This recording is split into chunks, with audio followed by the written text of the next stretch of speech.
Eu queria começar perguntando para vocês o seguinte. Há 50, 60 anos, a gente parecia que o futuro para a gente, o futuro ideal, seria aquele no qual a gente poderia liderar uma nação, pilotar um avião, ou, enfim, ser presidente de uma corporação.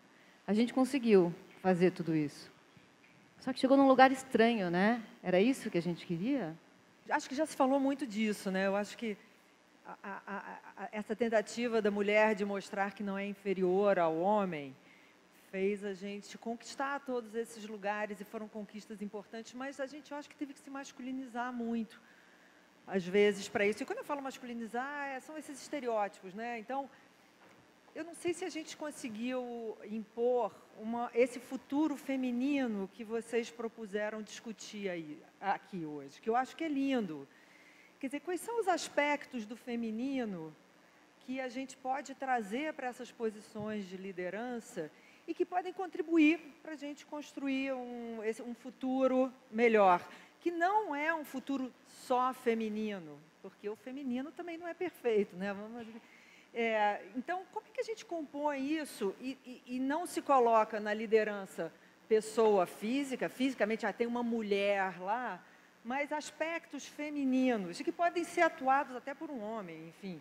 Mas os aspectos, que são esses aspectos femininos que a gente quer ver mais entremeados na nossa sociedade? Porque quando a gente fala assim, o futuro é feminino, a impressão que se tem é assim, então o futuro é das mulheres. Mas um mundo cheio de Margaret Thatcher se autodestruiria em poucos anos, né? Então, Viviane, o que você acha? O que é esse futuro feminino? Do que a gente está falando? Eu acredito que seja um futuro sem estereótipo, né? Onde a gente possa olhar o feminino como uma força, uma potência, e ele possa estar em ambos os gêneros. Então, eu acredito que tudo que a gente conquistou até agora sobrecarregou a mulher, mas foi importante. Então, a gente precisa entender agora como a gente vai dividir isso. E isso é debatendo com homens também. Então, por isso que a gente fala que é tão importante também os caras estarem presentes na discussão sobre o feminismo, né? Porque é igualdade de gênero. Então, agora a gente não tem mais que achar que a gente precisa fazer tudo sozinha, a gente precisa delegar. E aí a gente precisa ter caras que também estejam ali e facilitadores, e ninguém está ajudando ninguém, está todo mundo ali, né, construindo junto. E esse construir junto é muito importante, porque aí a gente para de sobrecarregar mulheres e homens, porque eu vejo um futuro feminino acabando com a escravidão que o machismo traz, tanto para as mulheres quanto para os homens, né? Quando a gente olha para um cara que foi criado para não chorar, para ser aquela coisa rústica, e ele coloca aquela carapuça e não consegue sair dali, também é muito cruel. E quando a gente olha para uma mulher que se masculiniza, achando que liderança é o poder do macho, é muito triste também. Então, quando a gente vê o feminino com um olhar de potência, um olhar que a gente consiga transformar, né, relação, empatia entre ser humano, aí é bacana, porque a gente vai conseguir construir um futuro de igualdade. Não é supremacia feminina, mas é uma igualdade de gênero que liberta todo mundo, né? A gente estava lá em cima, a gente se encontrou no camarim, a gente estava falando justamente isso. Assim, o machismo ele é altamente democrático, né? Ele fode todo mundo. Então, quando a gente fala assim, o futuro é feminino, é também um futuro sem machismo, né, Bianca? Você falou sobre isso lá em cima. Não, eu acho que o Paulo também falou, a Mili falou, de dar o próximo passo, de aprofundar. Eu entendo a importância dos movimentos feministas, né, há 50 anos atrás, e que a gente andou muito, mas também tem muito para andar. E eu sinto que o próximo passo é pensar não em feminismo e machismo, mas talvez em pensar em liberdade, porque está tudo tão plural, né? Os gêneros, você falou, os gêneros, são mais de 2 já, tem tipos e pessoas que são das mais plurais e diferentes, assim. Então, eu pensaria mais em termos de liberdade e caminhar junto, assim, né? Homens, mulheres. Agora, o pensamento feminino me interessa muito, que ainda não foi experimentado efetivamente pela sociedade, né? Mas aí o pensamento, sei lá, da natureza Gaia, feminina, um pensamento de compartilhar mais, eu não sei como isso seria na genética, mas assim, a questão da gente trabalhar mais em grupo, né? Assim, não tão capitalista, onde uma pessoa mais forte sobrevive sempre e ganha de todo mundo, né? Enfim, a batalha para mim não é muito essa, assim.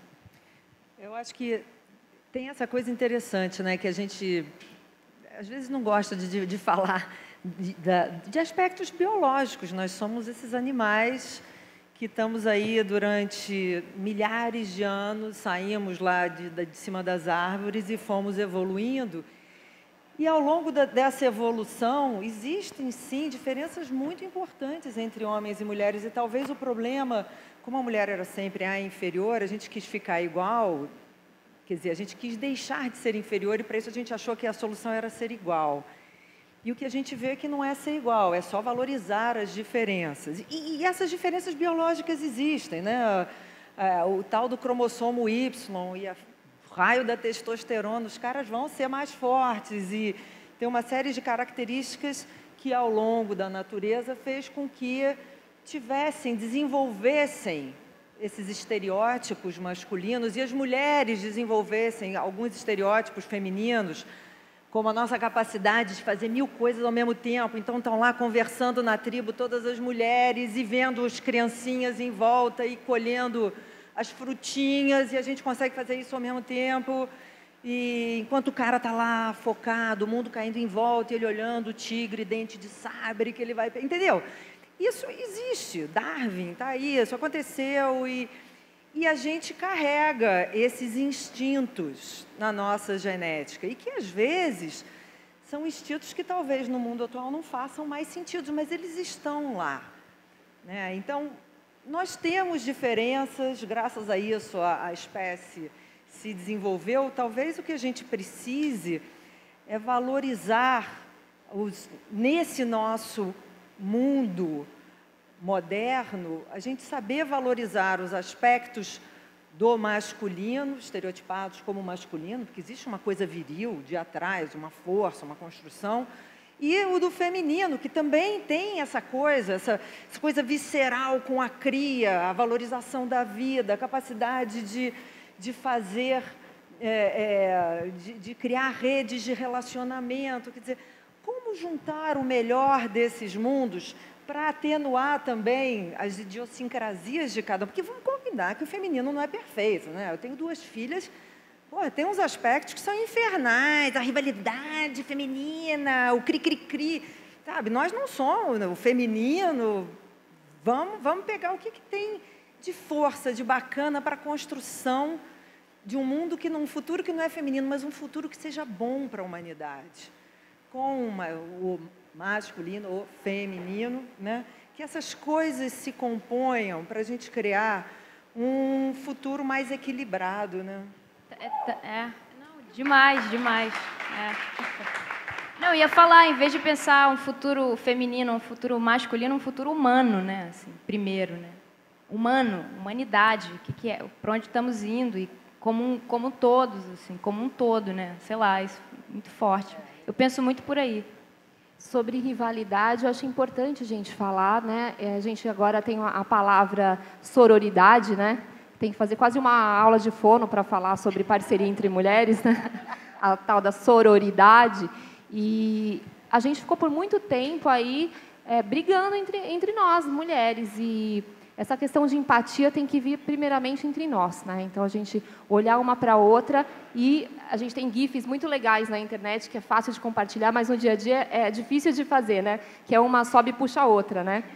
E isso é muito importante, a gente ter empatia umas pelas outras e, primeiro, aprender com as nossas diferenças mulheres, né? Porque se a gente aprende a se fortalecer entre nós e exerce essa tal sororidade, tudo vai mudando, né? As coisas vão se transformando. Então, a gente também não pode chegar num lugar, num espaço de poder e achar, cheguei porque eu sou a melhor, eu quero continuar aqui sozinha, porque trabalhar com mulher é um porre, mulher é tudo fofoqueira.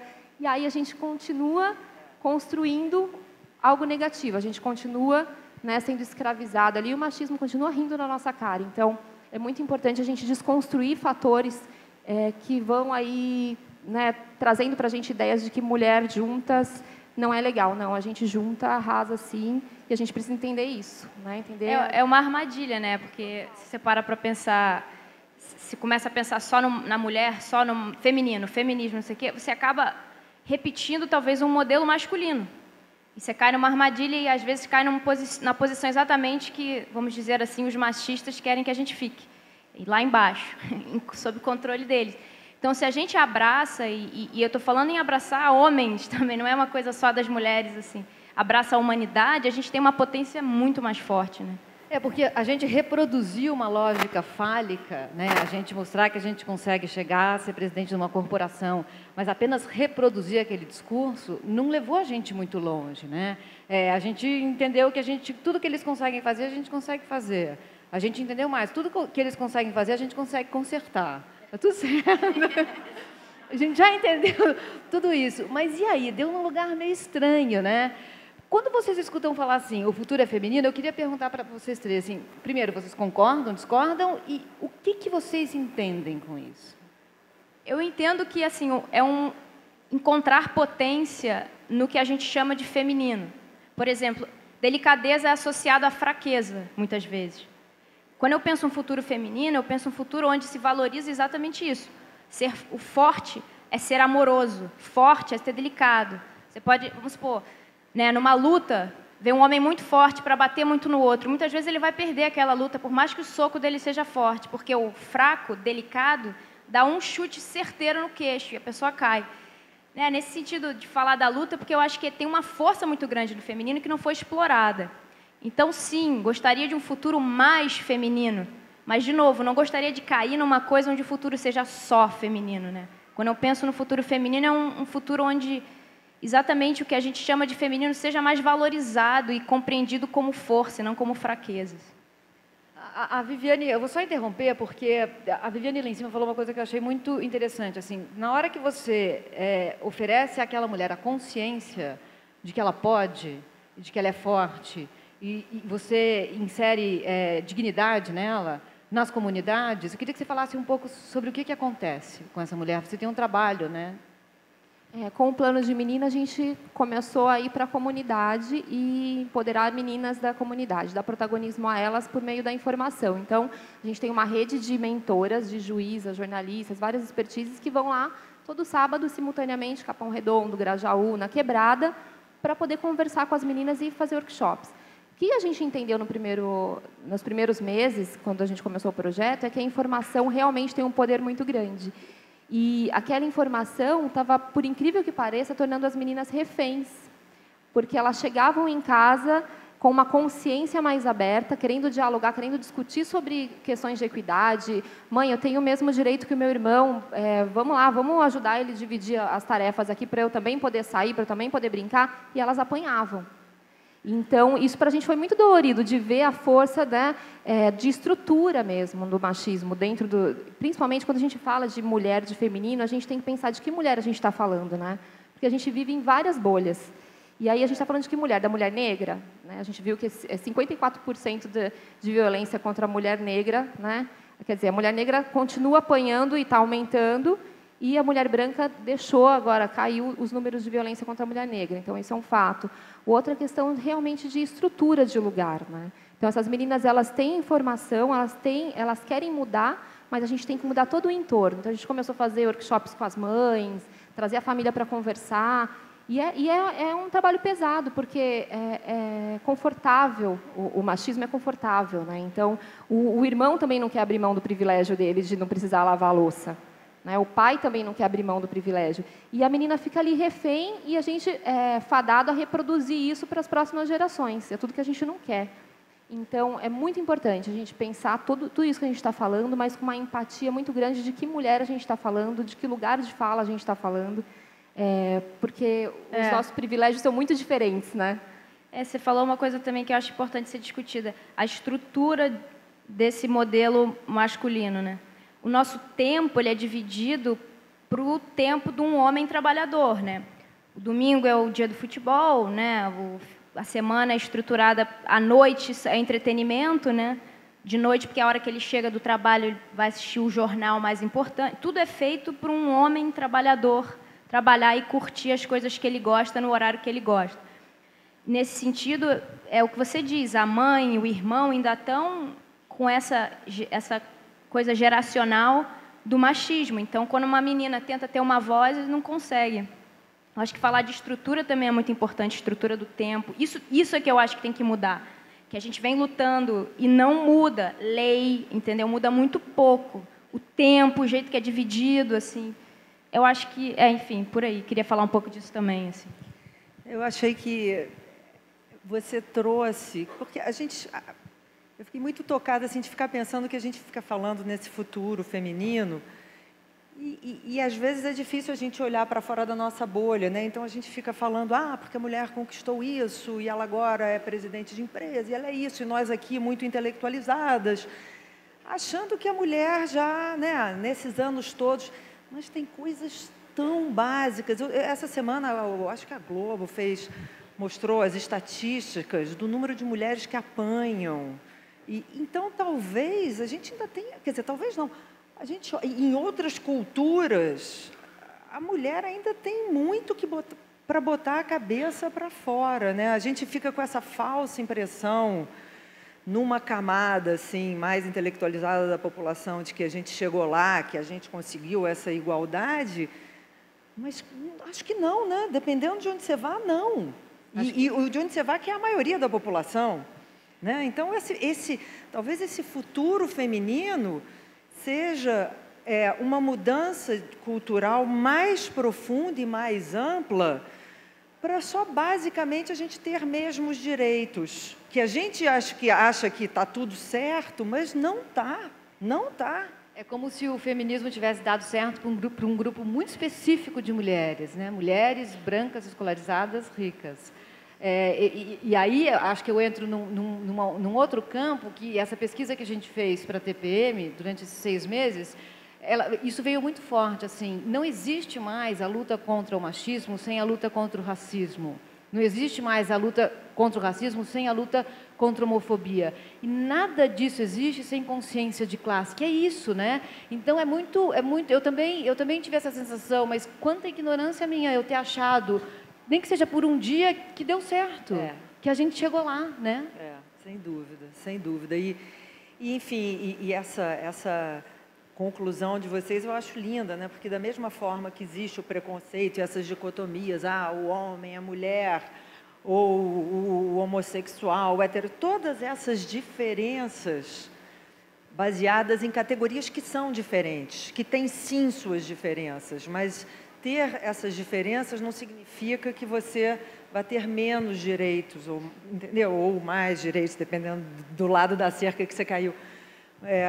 Então, nesse sentido, eu acho lindo vocês terem concluído. Quer dizer, é muito mais amplo, né? Da gente saber que diferenças existem, sim, mas, independente se a gente estiver falando da raça, da preferência sexual ou do gênero, né, elas existem, sim, somos diferentes, e isso é lindo, é maravilhoso, da diversidade, a gente se complementa, mas que isso não seja incorporado culturalmente como um melhor e um pior, né? Eu acho que talvez esse futuro feminino, a gente esteja dando um título de futuro feminino, é essa coisa, né, de que você falou, desse futuro de liberdade, eu ia usar tolerância, mas já está tão batido a tal da tolerância, não tem que tolerar, tem que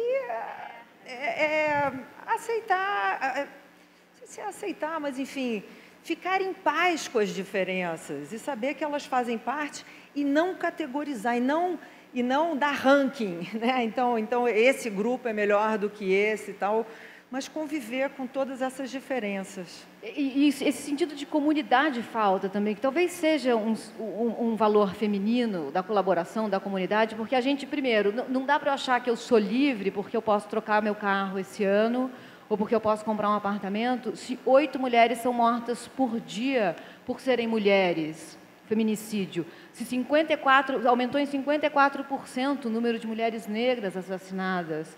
Então, não dá, é muito cômodo, né, você não incluir a comunidade, ou mesmo a comunidade que passou, achar que a gente está aqui e que esse evento lindo acontece, porque a Rosa Parks, lá em 1955, se recusou a dar o lugar dela no ônibus para um homem branco sentar.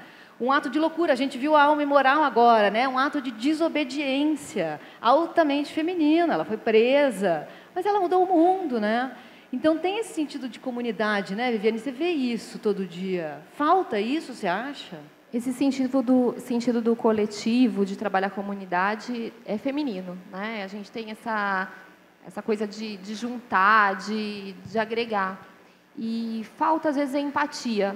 A gente estava conversando sobre o Museu da Empatia, que foi inaugurado lá em Nova York. Que precisa existir, mas existe. Inauguraram em Nova York um museu para as pessoas poderem resgatar a empatia umas pelas outras. E eu li de novo a notícia quando eu vi no New York Times, porque eu falei, cara, eu acho que isso é fake, né? É sensacionalista. Parecia, mas não era. Essa coisa de ter empatia, de olhar fora, né, do nosso lugar e ter essa empatia da diferença é muito importante. E aí a gente trabalhar o coletivo nesse sentido, né? Porque a gente vê muitos grupos hoje na internet e todo mundo está brigando, e aí você fala, cara, que loucura, porque se formaram por um ideal, e aí quando você vê, tem um coletivo discutindo com outro coletivo, que discute com outro, e a gente vai chegar aonde? Né? Se a gente quer que o futuro seja, de alguma forma, igual para todo mundo, a gente precisa exercer empatia, né? Mulheres com homens. Na publicidade, que eu trabalho essas questões de gênero e estereótipo, também buscar dentro da publicidade esse lugar da mulher, que tem 85% do poder de consumo hoje, né? E a pesquisa Nielsen, não sou eu que estou falando, a gente tem 85% do poder de consumo, poder de compra, e a gente ainda é vista como um pedaço de carne, né? Ainda existe a tal da mulata lá, que tem o corpo para ser explorado o tempo inteiro na publicidade. E agora, a gente começou em 2010, agora a gente está conseguindo derrubar campanhas. Mas era muito difícil falar disso, porque a licença poética existia para tirar sarro do gay, para tirar sarro do negro, para fazer bullying, né? Então, o cara parece que se formava criativamente, ia, né, para fora, fazer o sabático dele, para vir na bolha dele, criar uma campanha e objetificar uma mulher e tirar sarro do outro. Então, a gente fala sempre isso, não existe licença poética para denegrir, né, para acabar com o outro. Isso é muito importante, a empatia é muito importante. O profissional, o cidadão tem empatia um pelo outro, né? Porque assim a gente consegue trabalhar no coletivo, senão a gente só vai brigar, aquela coisa de ninguém conseguir dialogar para construir nada, né? Aí o futuro não vai ser nada, né? Nem feminino, nem nada. Pronto, acabou. Não vai ter futuro. Não vai ter futuro desse jeito. Você tocou uma coisa importante, que é o medo, né, também, que as pessoas têm, né, eu acho, né? Para isso tudo dar certo, né, uma mulher não pode ter medo de ser quem ela é, com medo de, né, tomar porrada, como infelizmente, né, você tem casos que acontecem. Efetivamente, as pessoas matam mesmo as mulheres, e eu acho que é o medo da diferença, assim, que tentam incutir na gente o tempo inteiro, porque é muito mais fácil você controlar grupos que brigam entre si do que uma massa junta que quer alguma coisa. Então, para mim, é muito nítido quando eu leio essas notícias, fake news, essa onda toda. Eu vejo que é uma forma de fazer a gente pensar num problema que não é o problema real, assim, né? Eu li uma matéria muito boa até sobre a situação política do Brasil e tal, que as pessoas já estão lá na frente na eleição de 2018 e estão esquecendo de tudo que está acontecendo em 2017, né? Pouco se fala disso, o que está acontecendo agora. O Trump, com essas fake news dele todas lá, é para você não ver, talvez, um monte de coisa que ele está fazendo embaixo do pano. Isso tudo para dizer, fui longe, para dizer que o medo é que tira a gente de perto, o medo do diferente. Por que para um homem amedronta uma mulher com poder? Que diferença faria para ele? É porque existe um mito que ele vai perder o poder dele. Isso que eu gostaria de quebrar. Ninguém está perdendo poder porque uma mulher está ganhando poder. Não tem essa equação, não existe. Isso que eu gostaria cada vez mais de falar, assim, para quebrar com isso. Por que a mãe fala para a filha, não, vai lavar a louça, seu irmão não pode? Porque ela tem medo de alguma coisa. Do que ela tem medo, assim? O medo, eu acho que é um componente também que deve ser pensado, assim, né? E se a gente entender o medo como o contrário do amor, então a gente realmente pegou um caminho muito errado, né? Porque o avesso do medo é isso, é o amor. Então as pessoas acham que hoje é um ato de coragem você xingar alguém. Eu estou só sendo sincero. Eu estou falando que eu não gosto da cor da sua pele, ou do jeito do seu cabelo, ou do seu gênero. Isso não é sinceridade, isso é só você reforçar mecanismos de opressão. Coragem e sinceridade você precisa ter para dizer eu te amo sem saber se você vai ouvir isso de volta, né? Essa é a grande coragem. Lígia, eu queria te perguntar se existe, nesse sentido, assim, um destino genético para cada gênero. Nós estamos confinados ao nosso destino genético? Não, graças a Deus, eu não sei a quem, a Darwin, nós temos os nossos genes, de fato, eles sabe, quando eu ensinei um livrinho de como nascem os bebês para as minhas filhinhas, aí tem a de me lembro, 5, 6 anos, e aí eu começava com a abelhinha, com o cachorro, e aí finalmente chegava. Aí, quando acabou, ela falou assim, mas mãe, como é que o cachorro sabe que... Ele não leu o livrinho, né, que nem está lendo para mim e tal. Então, a gente tem essas coisas de instinto que estão nos... É genético, está lá, está na nossa programação. Só que nós também somos um produto enorme do meio ambiente, enorme, enorme. Né? Existem, assim, a maioria das nossas características, você tem um percentual de instinto genético, mais um outro percentual enorme que, dependendo do seu meio ambiente, dependendo das suas experiências de vida, das suas oportunidades, vão modular esse seu instinto genético. Ele pode até nem se manifestar de uma forma completamente diferente. Então, tem muita coisa escrita nos nossos genes, mas nós temos a possibilidade também, nós não somos autômatos, nós não somos aquelas abelhas programadas para fazer aquelas coisas. A gente ainda tem bastante de livre-arbítrio, né? Quando eu comecei a namorar o meu marido, ele já tinha sido casado, fez algumas besteiras no casamento dele, e ele ficava assim meio incomodado de eu ser essa mulher solteira, livre, e não sei o quê. E aí estava um papo de traição. Ele, mas como é que você, tal, se acontece de ter uma atração por alguém? E falando de traição, né? Eu falei, olha, é verdade, a gente pode sentir a atração. E isso, aí está nos nossos genes, o nosso instinto, né? Eu vou sentir uma atração por alguém. Eu falei, só que como eu não sou um cachorro e não tenho que trepar com a pessoa, né? Não estou no cio, aquela coisa, eu paro e penso, puxa vida, que tesão por essa pessoa e tal, né? Mas, puta, já pensou se o fulano, que eu estou feliz com ele... E aí tem essa história, se você não está feliz, a balança, né? Mas, enfim, a gente faz essa conta. E a balança de cada um vai pender para um lado e para o outro, e isso vai se resolver de um lado ou do outro. Mas, então, essa consciência, esse livre-arbítrio que a gente tem, também é muito poderoso. É um conceito filosófico muito forte, né? Assim, o que diferencia a gente de todo o resto? Da maçã que madura cai, por exemplo. Liberdade, nesse sentido, é o oposto de necessidade. Ser livre é você frear ações de instinto, né?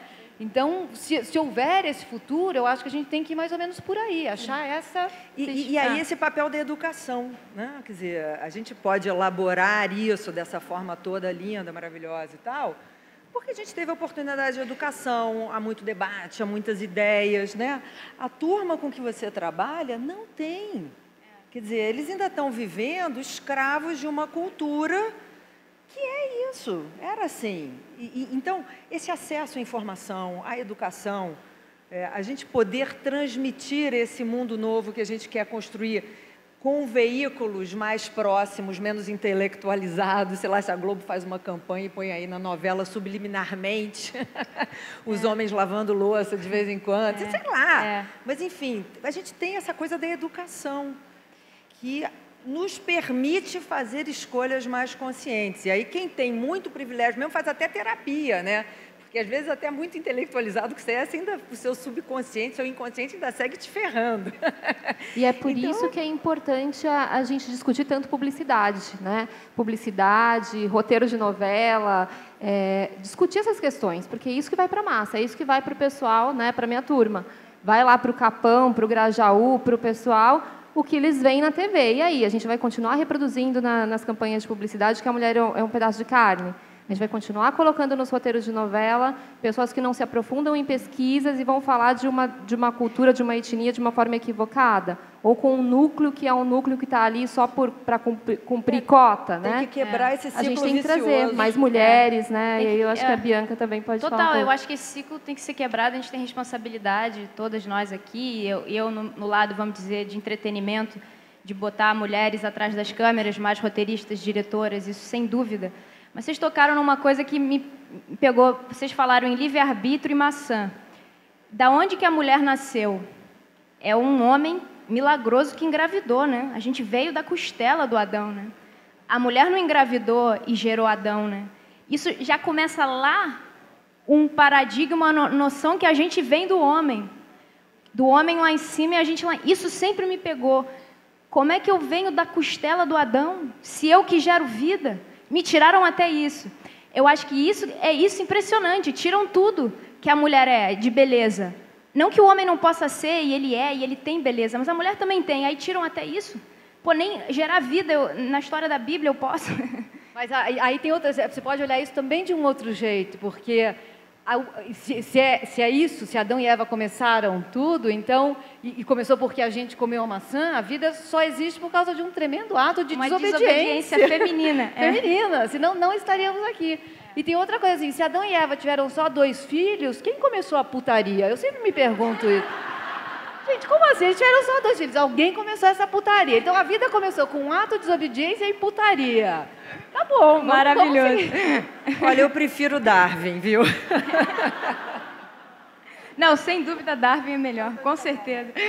Eu queria que a gente tem que encerrar, eu queria que vocês dissessem rapidamente o que vocês imaginam de um futuro feminino, que foi uma pergunta que eu fiz, só a Bianca respondeu e eu calei vocês duas. Viviane, por favor, o que você imagina de um futuro feminino? Um futuro com voz, né? Onde as mulheres, todas elas, onde a gente não precise mais perguntar de que mulher você está falando, mas que todas as mulheres tenham voz, tenham espaço, que elas possam pelo menos ir e vir, porque a gente ainda tem muito para caminhar e quando a gente vai se aprofundando em camadas de onde estão as mulheres, né, saindo da nossa bolha e furando e olhando, a gente vê que tem tanta coisa para transformar e para mudar ainda. Então, um futuro feminino onde realmente as mulheres possam ser quem elas querem ser. E de igualdade de gênero, porque é muito importante a gente ter os mesmos espaços e uma balança equilibrada. A gente não quer ser mais nem menos, a gente quer só o nosso lugar, que é nosso por direito, né? Lígia? Eu não sei, me ocorre um futuro de mais amor. Um futuro em que o amor ao próximo, seja o valor maior da nossa sociedade. Se isso é exclusivamente feminino, não sei, mas é o futuro que eu gostaria que a gente tivesse. Queria agradecer a presença de vocês aqui, agradecer a presença de vocês aí, dizer que a Casa TPM vai seguir. Obrigada, gente.